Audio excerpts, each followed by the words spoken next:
I take it you get things.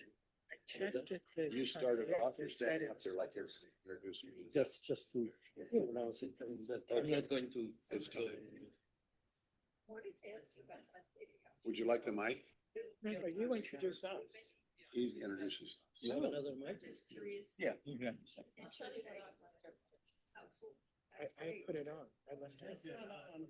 It's on. It's on.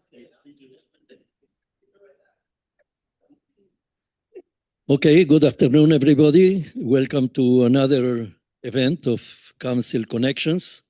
Today we have Taylor Jones interviewing Fred Wolinsky and Joe Cosentini. As you all probably know, June is Pride Month, correct. Thank you. So that's the topic for today. This month, we are going to have 2 interviews. So next 2 weeks from now, it's going to be another Council Connections interview. So expect everybody here. Okay, without further ado. Tyler, you're on. Thank you, Yakov. Helpful to have your introduction and to introduce or inquire of these 2 gentlemen a few things about their history and their interests and their life here at Woodland Pond. I just want to warn you that I expect everyone to be civil and so forth, because I see these guys every Tuesday and Thursday morning at 9 o'clock. And if you're rude, they might choose to take it out on me. So please be polite, and I will too. Welcome to you both. It's a pleasure to share the table with you. Thank you. And I'd like to start, as you might expect, with a little bit of history. I'm going to take the questions, starting with one of you first and then the second, and then reverse order. So if there's ever anything where you just need to agree with each other, if that happens, I think it happens sometimes, we can move along. So Fred, your history, your family background, the biographical stuff, up to the point where you met this guy on my right. Just up until that point. Well, nothing was important before that point. Good answer. I grew up on Long Island. I was one of the oldest of 4 children, and I majored in theater in college, and the short stories. And I went to New York City to try to make it in the theater. I did some summer stock and off Broadway and national tour, and also started working as a puppeteer. I was more in demand as a puppeteer than as an actor. And then moved into Manhattan Plaza, which was a building, 42nd Street, and between 42nd and 43rd, between 9th and 10th, 2 big tall buildings that were subsidized for performing artists. So all the young performing artists would move there and pay rent based on their income. So I moved there, and Joe moved there at the same time, and then we'll take it from there. Thank you. I was born in New Jersey, an Italian-American family, and most of my cousins were lawyers. So when I was in high school, I was in all the plays, and I told my parents that I wanted to major in theater. In college, and my mother was cutting vegetables for dinner, and she said, "Would you do me a favor, Joe? Take this knife and stick it through my heart." Very dramatic family, hence my drama. So I did do that. I got a BA, an MA, and an MFA, all of which my mother says are fake degrees because they're in the arts and not in business or law. But I did do all that, did plays in college, and started actually in college professional acting. I got an agent, and I was doing commercials and dinner theater, and I worked with Nathan Lane in dinner theater, Rosie O'Donnell in an AT&T ad, and Jason Robards in an AT&T in a computer credit commercial. And I did an ABC TV movie called My Mother Was Never a Kid, and with Holland Taylor. And it was really exciting to just be starting out and be doing these things. And before I give it back to you, I'll just say one other little quip. My students in college, when I taught at Dutchess Community College for 33 years, I taught theater, and I was chair of the arts department for 18 years. My students happened to see My Mother Was Never a Kid, this ABC TV movie that I did on YouTube. Someone had put it up on YouTube, and they saw it, and they came running in so excited. And they said, "You were good looking when you were young." That's why I retired. So since Joe filled you in on some things that happened after we met, I then just to continue a little bit very briefly, I started doing more work as a puppeteer than an actor. Very briefly, yes.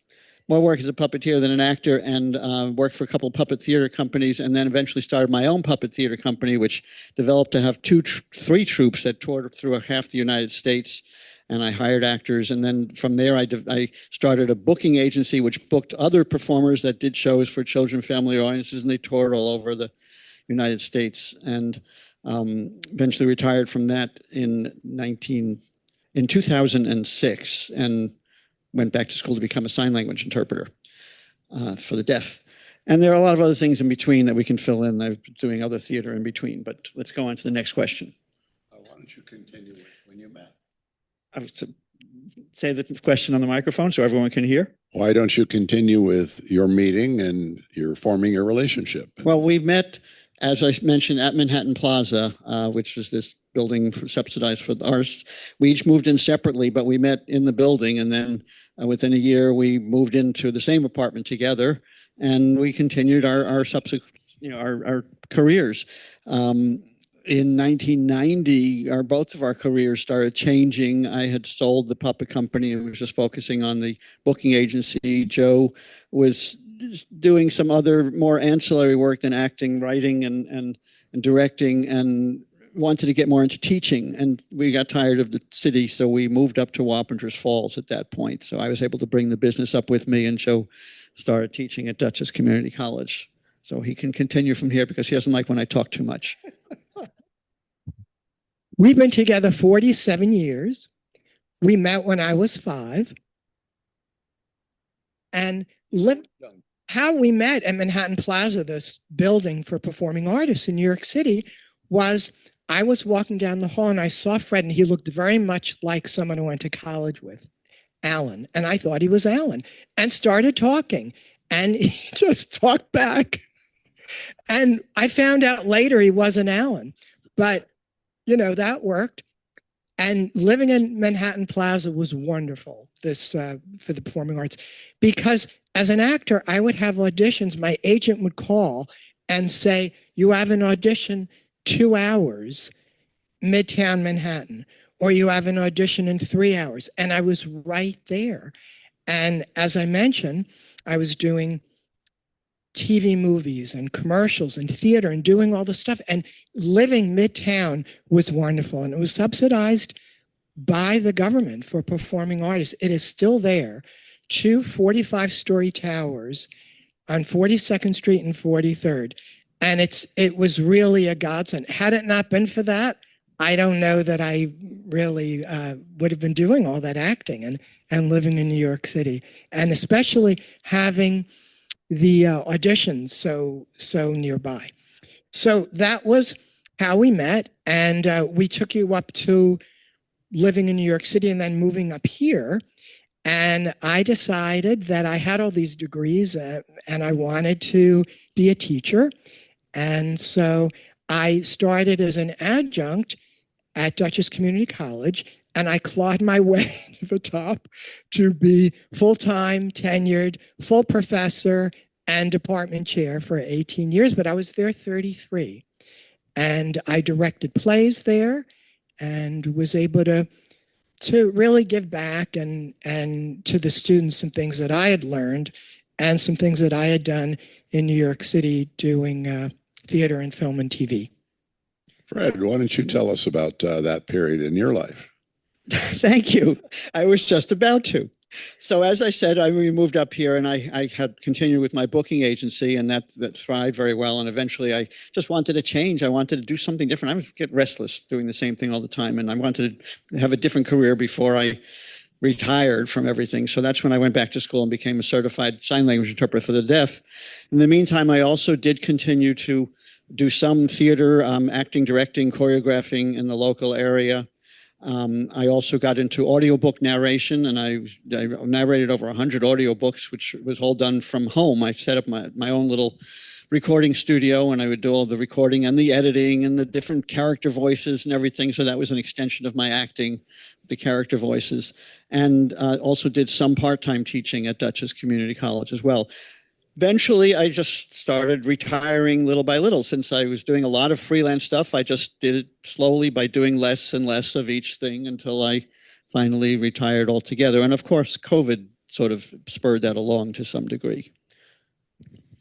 Can I just tell them the one thing I told you in our class? It's quick. Perhaps. So, my family had seen my TV movie. I mentioned My Mother's Never Kid, my commercials, all of my theater shows. They came to New York City, off Broadway in these sleazy little areas. They saw everything, all my college stuff. They saw the dinner theater show I did with Nathan Lane. And my mother said to me, my mother's 100, my father's 100, they're still alive. And recently my mother said to me, as I told you, isn't it interesting? I remember that play you did with Nathan Lane, Roar the Grease Paint. And isn't it interesting that now he's this big star and you aren't? Thanks, Mom. But I'm a star at Woodland Pond. You are indeed. And I'm curious if she ever acknowledged your professional achievements and advancements with those dubious degrees. No, they were fake degrees because they were in the arts. Only business matters. And I had mentioned I've written 34 novels, and they're in the Woodland Pond Library in the Woodland Pond author section. And my mother's response to that was, don't you have anything better to do than write books? So I wonder if Shakespeare's mother said that. Now we know where Fred gets his tone. Would you like to say something about that, Fred? I'm not allowed to speak. I've read all his books. In fact, I helped edit the books. I published the books for him. I helped him with the publishing and editing. But his mysteries, yes, that's true. All of his mystery novels, I never guessed who did it until the end. I was always surprised. That's nice. I'd like to know about. Joe paid me to say that. I'd like to know about your respective and joint development of interest in Woodland Pond. And I'm sure the audience, we've all been there. We've thought about first it was a distant institution, and then it was a place for old folks, and then we thought I'll give it a look, and then we got to a marketing lunch, and they're always amazing, and now here we are. So well, we never went to a marketing lunch, but we've been doing the marketing lunches as speakers. We did 4 of them. Yes. Our journey to Woodland Pond is we moved to Wappingers Falls, as I said, in 1990. And then about 20 years later, we built our dream house, also in Wappingers Falls, on 15 acres. We designed and built this beautiful house with the ground floor master bedroom and wide doorways. And we figured this will be our house for the rest of our life. We can live here, we can die here. And that was our plan until we started realizing that it takes a lot more than just ground floor master bedroom to be in a house for the rest of your life. It's a house that needed a lot of work. We both watched our parents' journeys. As Joe said, his parents are both 100, mine are 97 and 96. And so we've watched their journeys, and they could not have done it without their children. We have no children, so we decided that we're going to someday have to look for some place that can give us the support that we might have otherwise gotten from our children, our families. And no rush. We were going to take, 5 to 10 years. But Joe had actually been to Woodland Pond shortly after it opened when he did a book talk after he wrote his first book. And so we knew about this place, and it was just sort of in the back of our heads. And we said, and I read a lot about CCRCs, and I said, you know, as much as we love this house, someday that's where we should go to the CCRC. And we decided to make it Woodland Pond because we liked it here. We visited here. We wanted a cottage unit. We were in no rush. They said the cottage waiting list is 5 to 10 years. We said, that's perfect. That's what our goal is. Until a month later, they called us and said, we're building 6 new cottages, which are going to be bigger than the current cottages and have upgraded amenities. And if you want one, you can grab it now and be ready to move in as soon as it's built. And we looked at each other and said, we're not ready, but that's what we wanted. When we moved here, we wanted that cottage. We wanted one very specific one of those cottages. And we knew that this was going to be our only opportunity to get that. So we said, okay, we'll do it. And it took 2 years for the cottages to be built. So we had that time to transition in our heads and to, you know, just move our lives toward that. And Joe's got his hand out, grabbing the microphone because he wants to take over because I've said too much now. What I want to say is when I was invited here to give an author talk and reading on Paper Doll, my first John Elaine Misser novel, this place had just been built. And I walked in and the first thing I said is, I'm going to live here someday. I don't know how, I just knew it. It was really bizarre. I felt immediately at home, which was great. So when we got the cottage, it took 2 years to build the new cottages. And so we came once a month and we came to yoga and then we go to the cottage and Fred would tell the builder what he was doing wrong because we had just built a house. And all the mistakes he found, they would then fix in each of the new cottages. So it got to the point where we'd come here and the builder would be, what's wrong? What's the matter? He'd start shaking. What happened? So, but everything was solved and fixed eventually. And so by the time we moved in, we already felt like we knew everybody and we knew the rap here. We didn't have that move in deer in the headlights. And then they made Fred the chair of the physical plant committee and the finance committee because he already had a lot of the knowledge. What was our move-in date? We moved in December of 2023. And yeah, I was chosen to become the chair of the physical plant committee before we even moved in.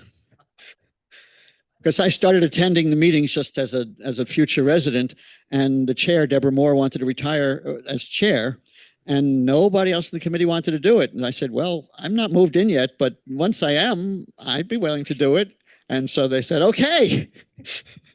That's and fantastic. then later, about a year later, I also became chair of the finance committee, but that was a little later.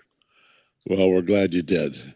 What was the status of gay-friendly awareness and support when you started hanging out here and getting to know people? Well, as you may know, Woodland Pond was granted the LGBTQ Healthcare Equality Index leader status from the Human Rights Campaign, and they've subsequently reapplied, and they've received high performer status in the new index, which is for long-term care facilities. So we were very impressed with that. Before we even saw the place, we saw that on their website, and we said, this place is going to be welcoming to us. And it was from the very beginning. It's really part of Woodland Pond's bylaws, the corporate bylaws, to be supportive of everyone, to be LGBTQ friendly. And it's very important to them. And so we felt welcomed here right from the start. As Joe was about to say, which I'm going to say before him, whenever we go on vacation together, I read your mind. I know what you're going to say. He's got his hand out. I know we've been together 47 years. I know what's in, but I'll let you say it. All right. This is from both of us because we both thought of it at the same time, but it's a good story. Every time we would go on vacation, we went on many, all over the United States, Hawaii, Alaska, Europe. Everywhere we would go, people would say, are you brothers? Now, how many old brothers are traveling together? It was obviously just so amazing to me that you would not think that we were a couple, that senior citizen brothers are traveling all over the place. So when we came here, I said to Fred, let's see the first one to say, are you brothers? Not one person. Oh, okay. Every single person we met here knew we were a couple. We never said a word. Everybody knew. And I said, we're in the right place. Good to know. That's excellent. So what other activities, aside from finance and physical plant and LGBTQ activity, what do you enjoy doing here at Woodland Pond and in your life out and about? As you can see, I'm a bodybuilder. So I use the gym a lot. And we go to yoga. We go to all of Matt's classes. If you haven't seen my interview with Matt, go on Woodland Pond's YouTube page. Look up my interview with Matt Romer, exercise guru. I go to all those classes. And I'm secretary of the dining committee. And if you enjoy organic greens, you can thank me because it was my idea to get that. And the brown rice and the whole wheat pasta. And what else? You do a lot. Yeah, I do more things. I also enjoy playing bridge. I play ping pong. In fact, I was the Woodland Pond gold medal winner of the ping pong Olympic tournament last summer, and I still have that medal to prove it. We play pickleball with. There's a group of us that travels off campus to play pickleball, and we're looking forward to when this is going to be turned into a gymnasium, and we can set up a pickleball court right in here.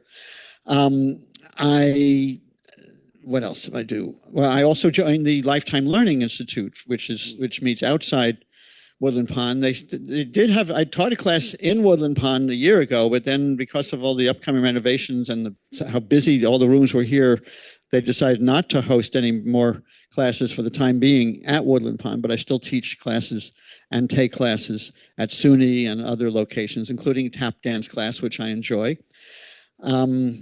What else? And we do a lot of walking. We enjoy our cottage. We just like being here. And we started the LGBTQIA plus and allies of Woodland Pond resident interest group. And I know you're going to ask us more about that. Not now. But what I want to say about that is 2/3 of the group are straight allies, which really is wonderful. People who have all of us have LGBTQ plus family and friends and want to learn more and want to contribute more and see injustices that you want to correct or just be a part of the fun, part of the pride. And it's really, really wonderful that, and some of you are here, that we have this. And we'll talk about later all the activities that we have done and are doing, and it's really, really exciting. And we were surprised there wasn't one when we came here. So we went to Sarah, and before I even got the sentence out of my mouth, I just said, what do you think about having an LG? She said, yes. Didn't even get the full sentence out. She said, let's do this. Yes, absolutely. And Michelle, the CEO, came to us and said, I have an idea. What about having a mixer of LGBTQ plus and allies at Woodland Pond in the community? Yes. In the community, it's on the question list. We're good interviewees. You don't even need to ask us. In the community and students at SUNY New Paltz, having everybody together in here for a dinner and discussion questions. And we said, that's wonderful, but it's going to cost Woodland Pond a couple $1,000s. She said, let's do it. So we're very gifted here to have Michelle, to have such a supportive CEO. Of course, Philip Mell is a gay man. He's in charge of the health center. So we have him as well. And we're really lucky. I have not met any staff person here who was not extremely supportive of anything we come up with. Fred's hand is doing that. Yes. But before we get into all the LGBTQ activities, when you asked us of what we do here, there's one very important thing that we just forgot. I don't know why, but we started doing theater nights here, where Joe and I put on plays, sometimes with guest performers, and we've been doing it every other month. Sometimes plays that Joe has written, sometimes adaptations of plays that have been on Broadway or that have performed elsewhere. So a combination, and sometimes some musicals. And Joe will talk about what we're going to be doing on Tuesday, just a few days away, as part of our activities for Gay Pride Month. So we've contributed a lot to the community in many ways. I'm interested in your aspirations with respect to the advancing understanding of LGBTQ and allies. Well, if you go down the hall and right across next to the mailroom, we have a big poster board up explaining what Pride is. A lot of people think, well, we don't have a straight Pride parade. Why do we need a gay Pride parade? It is because, I'm sure a lot of you know, there was a time when being LGBTQ was illegal and people were put in jail. They barged into people's homes and arrested them on sodomy laws. They were thrown out of the military. They were fired from their jobs. This was completely legal. And there would be police officers dressed in clothes that they thought might attract other men, and they would go to parks and bathrooms, and they would trap people and make passes at them and then arrest them. So Stonewall, what happened in Stonewall, which was a bar in New York City, was every few weeks the police would come in there and beat up everybody in the place to a pulp. They finally got tired and fought back. And that was the start of the gay rights movement. And so when we say gay pride or the marches or any of the activities, it is pride, it is fun, but it's also saying we're not going to take it anymore. And look at how far we've come. Unfortunately, we're sadly seem to be slipping back, but we've come very far, because I never thought in my life we would be able to get married, and we did. And of course, the military and sodomy laws are gone, and there's a lot. And having the parades and if you're not in a red state, your school will probably have LGBT plus themed books and lessons and things and stories, which is great. I'm going to turn it over to the audience for questions in a minute, but I'd like to ask you to go back before you walked in the door and saw the signs that this was a gay-friendly place. What do you know about the way distant background of support for LGBTQ here? Do you know? I know nothing about. Yeah. We talk about the sticker on the door as you come in, but I'm curious if you know about other advocates or from whence we established such a good foundation. We did find out the history. Philip Mell was responsible in the health center for getting the awards and getting things up there. He also did employee training for the employees here on LGBT issues. And here, Sarah had booked in Fred Mayo, who is involved with the LGBTQ Center, Community Center in Kingston of the Hudson Valley. And he would come. He's a future resident. He's in our group.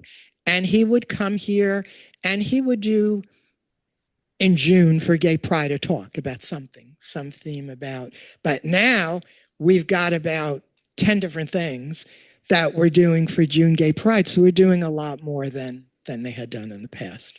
Starting with tonight. Why don't you go down the list? Okay. So Monday night, we had Richard Heil de Ortiz, Executive Director of the Center of the Hudson Valley, and he talked about past, present, and future LGBTQ plus legal rights. And it's on YouTube. It's on the Woodland Pond YouTube page, if you haven't seen it. He talked for about an hour here. Now, tonight is really exciting. I hope everybody here and watching can come to this. We have no budget, our group, but we did get permission for Woodland Pond to pay for having a group come here, Key of Q. And they are a 20-member a cappella music group. And for Gay Pride, they're doing a show called Queer Icons. And what it is the music of Elton John, ABBA, Cyndi Lauper, and many other people of that period. And it's going to be really, really something.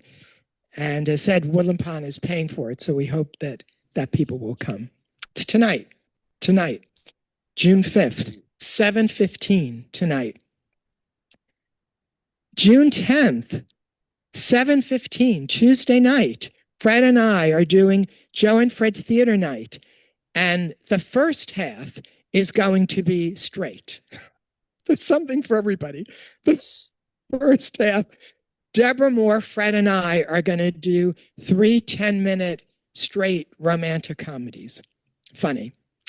And then the second half will be Fred and I doing scenes and songs from La Cage aux Folles, the musical, which The Birdcage was an adaptation of. So if you saw that, you know the story. And so that will be gay theme. But again, for everybody, La Cage aux Folles was a Broadway musical that ran for years, won all the awards. And we're excited to be doing it here. It's a great show. And there is a movie, yes. June 12th at 3:30 in the pub is June Pride Happy Hour with delicious snacks and drinks for free in the pub and rainbow banners and flags. If you came last year, we did it last year too. And it's great. The next 3 Thursday nights, we have LGBT-themed movies at 7 o'clock in the Pack. We have Wild about Oscar Wilde. Is June 12th. June 19th, Battle of the Sexes, Billie Jean King. June 16th, An Englishman in New York, Quentin Crisp. June 16th, 3 p.m., we have the Straight Allies panel. Straight people from our group, some are right here, are going to talk about why they are straight allies, what it means to be a straight ally, what you do as one. And we're looking forward to that. June 24th at 2 p.m., Dawn Sangre, who a lot of you know, a retired Unitarian minister who is a resident of Woodland Pond, is going to show the movie, the documentary that was made about when she and Reverend Kay Greenleaf, the UU minister in Poughkeepsie, came to New Paltz and married people before it was legal. And this was an act of protest, and they were arrested and ultimately let out. But the movie is called One Summer in New Paltz, and it is co-sponsored with the Interfaith Committee, and it is here June 24th at 2 p.m. in the Pack. And then Dawn's going to talk and take your questions because she was there and she remembers the whole thing. This made international news. Little New Paltz doing this protest, and we're so proud to be that. I said that. So then the only other thing to tell you is that our group, the LGBTQIA plus and Allies of Woodland Pond Resident Interest Group, meets the 4th Tuesday of every month in the Pack at 2 p.m. Now this Tuesday, this June's meeting, we won't have because Dawn is doing her thing.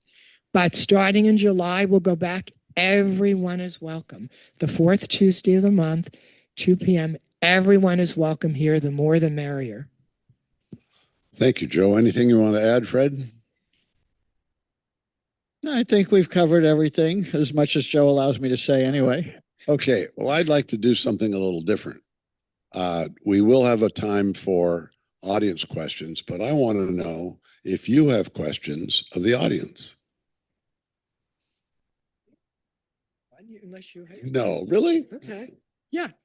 Well, what I'd like to know is, are we doing a good job? Are these the kind of things that you would like to see from our group? We've had many speakers and movies and happy hour and events and the mixer and this list of things. Are these the kind of thing you would like us to do? Would you like us to do other things, or would you like us to go away? Stop the question. The question's been asked. What do you think? What do you think? Say something. We can pass it. Good. I saw a thumbs up and I heard it good. We got it good.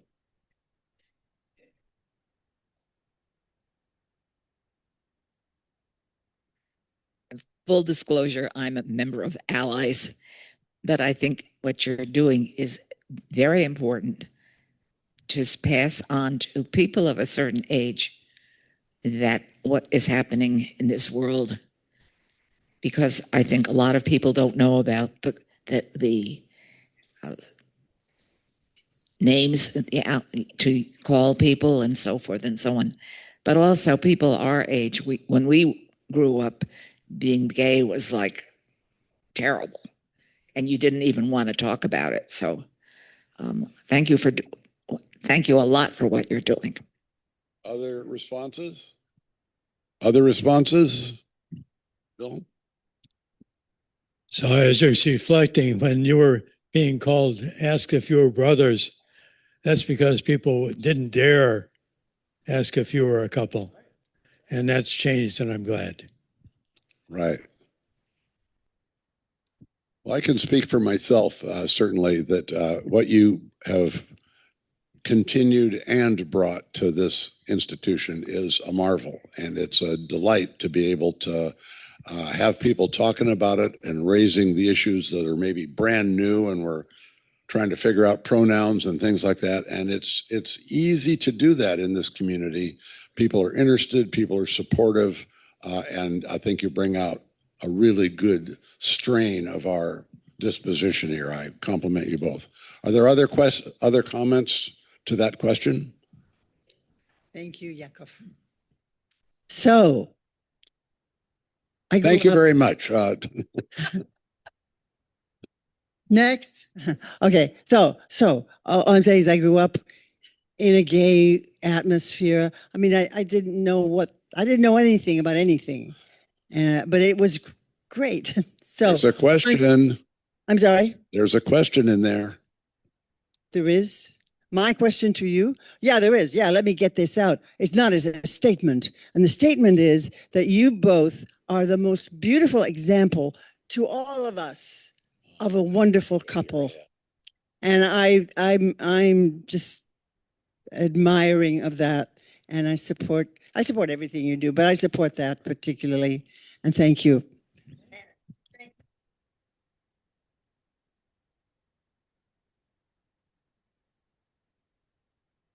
Being part of the LGBTQ community group here has been really eye-opening. Like Stephanie said, during our generation, I never knew any gay people. Perhaps I did, but they weren't so-called out of the closet.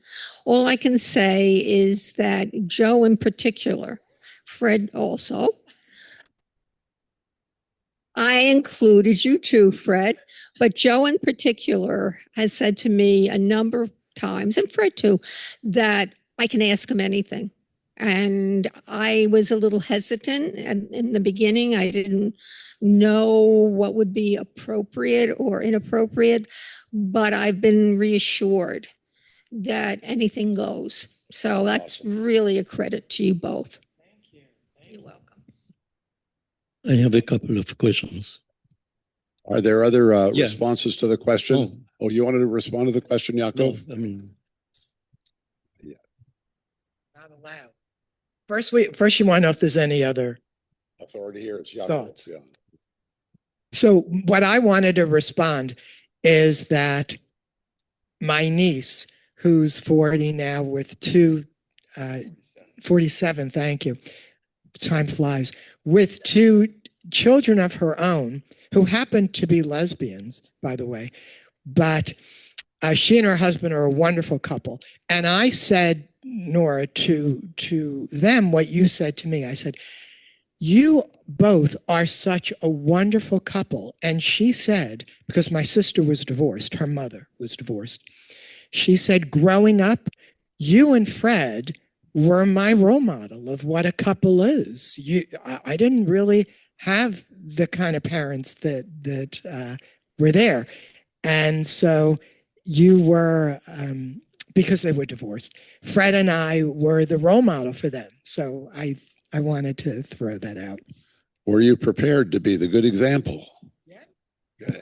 Excellent. I have a comment and a question.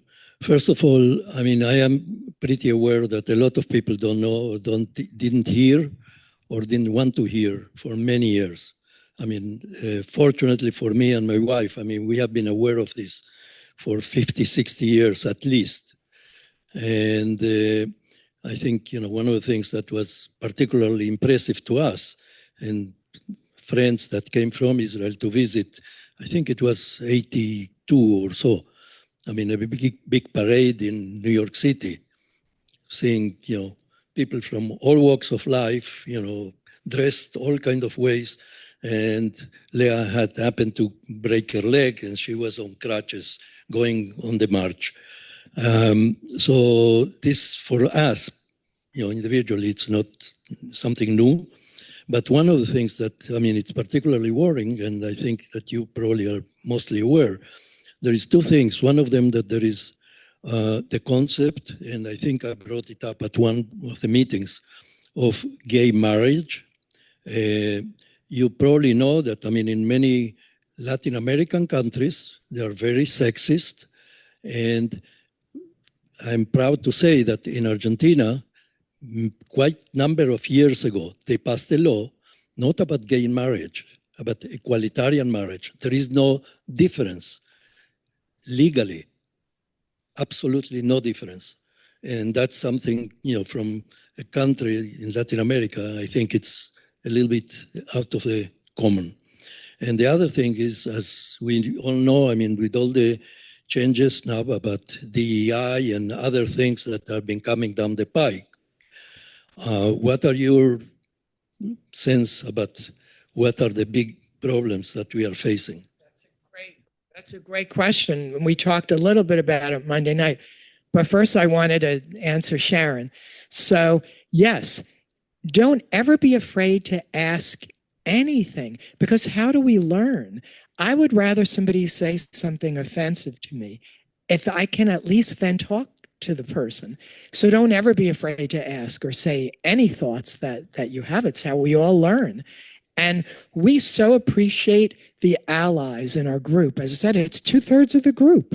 And the allies are very passionate and it's really wonderful. But to answer Yakov's question, yeah, so if you've been watching the news, you know the trans people are now banned from the military. And you know their passports have to say the sex that they were born as. So some of them can't travel now and get back into the country. And that in red states, they, depending on the state, you can have LGBTQ books in schools, or you can't say gay in schools, depending how far it's going to go. You have to use the bathroom that they assign you to. And it's a frightening world nowadays. And people are very, very frightened. And that's one of the great reasons to have a group.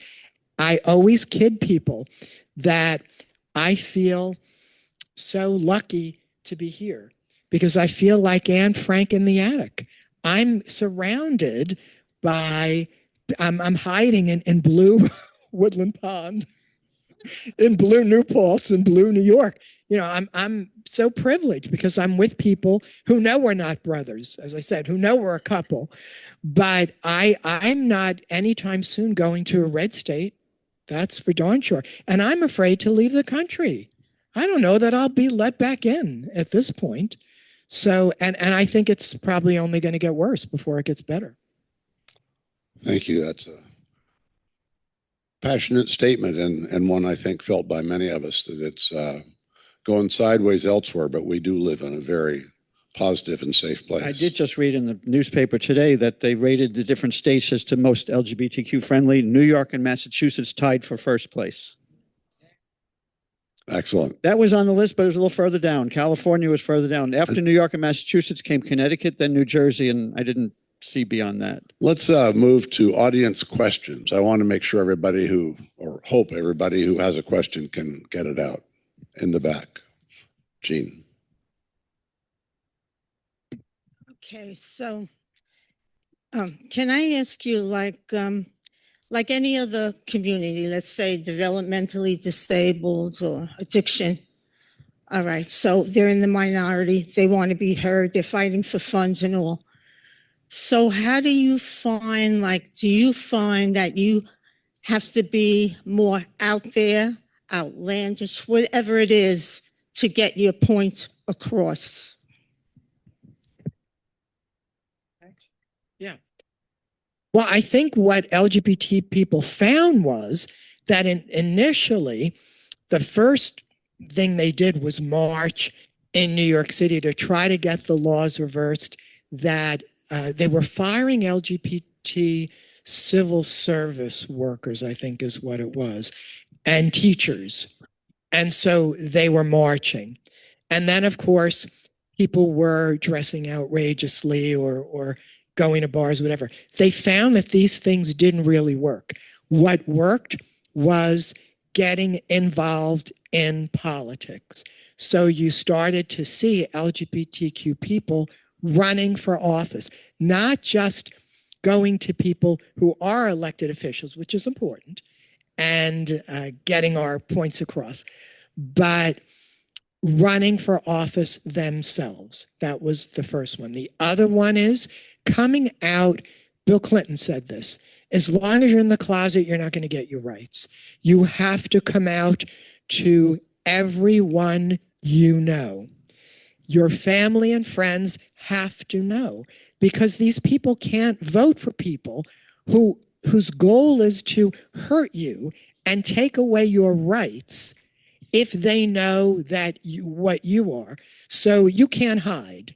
You have to come out to everyone, and you have to educate everybody. And one thing I always like to say is, when straight people go to the ballot, they don't have to worry that maybe after that election they're going to lose their marriage rights or adoption rights or rights to be in the military. We do. And so when you explain it that way to people, they understand. But if we were nobody, if we did say we were brothers, nobody here would believe us. But if we did say, oh yeah, I'm straight, this is my brother Fred, that's not very effective, wasn't it? That's not going to educate people. Yeah, like any minority group, African Americans or any groups, they have to have the visibility. They have to stand up for their rights, so that they've got to be out there and attracting attention. Other people are not going to pay attention to them. And there are a lot of different ways, as Joe mentioned, to do that. But yes, coming out is very important. You've got to be out. You've got to be visible, whatever way that you can. And allies supporting. The ally support is essential. And no minority group would get their rights without people of the majority supporting them and believing in them and believing in equality. Okay, I'm just going to give it to you. I'm giving it to you. You don't need it? Joe, you said when you first came here to give that talk, you fell in love with the place and you knew you would be here.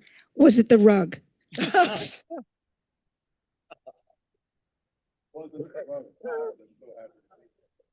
It is. Everybody was impressed by the rug. I mean, so. Anybody else? Record books. Joyce in the back.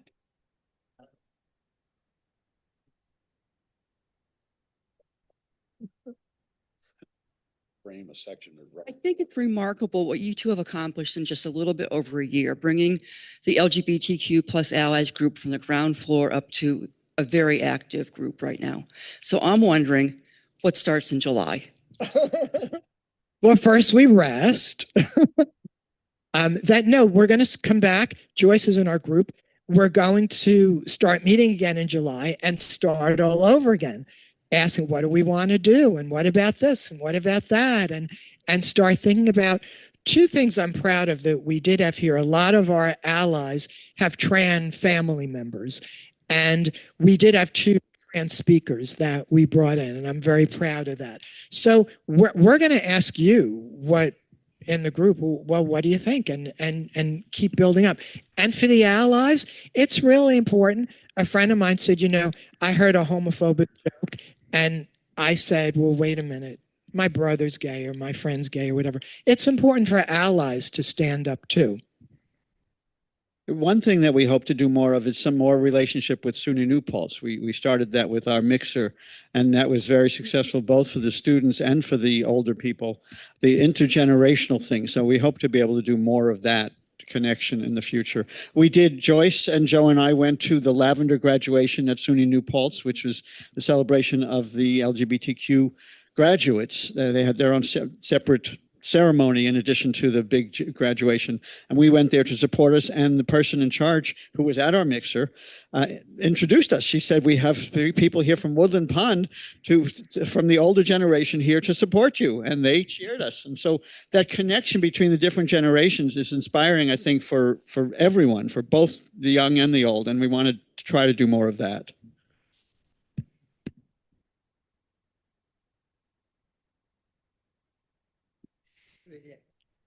It is amazing everything that you've done during the time you've been here. But I'm wondering, are there a number of gay folks here in the Woodland Pond community who've decided not to be part of your group?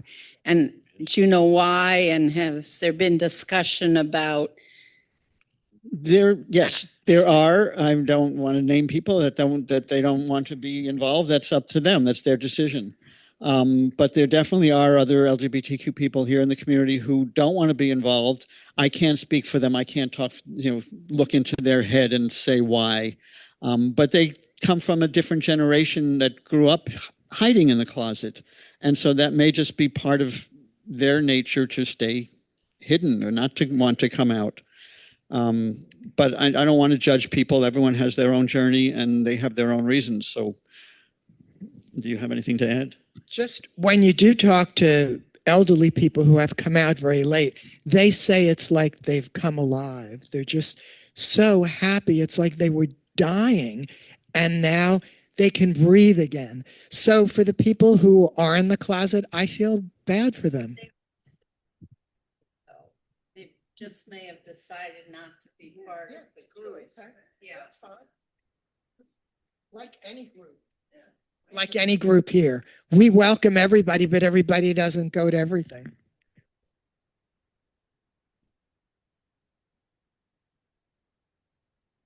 This is not a question. This is just a comment. I am a member of your group. I'm an ally. My daughter is a lesbian. She's happily married to a wonderful woman, and they are raising my grandson. They are wonderful parents. And I just feel very grateful to you both that there's a place where I can come and feel like I am supporting my daughter. It's just, I'm very grateful. Yeah. Yes. Yeah. No, I got it. Yeah. She just, if the people that couldn't hear, Marilyn was just saying that she has a lesbian daughter who's married to a wonderful woman, and she feels thankful that she can be part of our group, as she feels she's supporting her daughter by being part of our group here. And we appreciate that. And appreciate all of, yes, we appreciate all the contributions that you've done with our group as well. Last call. Thank you for coming. Thank you.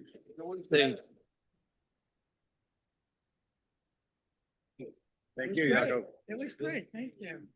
Very nice. Thank you.